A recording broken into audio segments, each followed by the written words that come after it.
Hii ni JRL Agrotech. Kama unavyoona hapo tuko site na hii ni greenhouse ambayo tunayotengeneza kwa sasa hivi kwa hapa Arusha.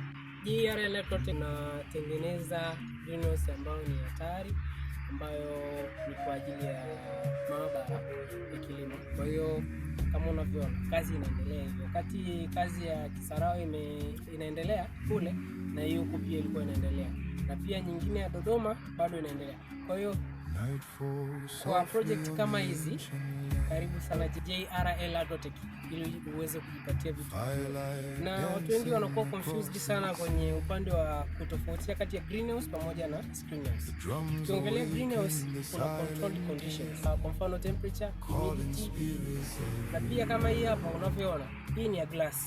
Kwa juu huko kuna kopo. Kwa hiyo hii tunaita greenhouse. Lakini zile ambazo sisi tunazitem kama greenhouse, zile tunaitaka zile ni screenhouse moja kwa moja. Kwa hiyo kwa upande wa screenhouse ni dome pamoja na vent. Yeah. Kwa hiyo karibu sana JRL Agrotech kujipatia vitu. Listen closely, hear them call through the wind beyond it all.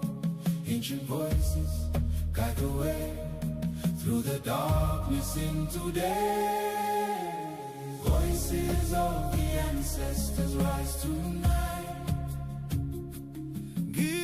Gizwais vilabo moyeni.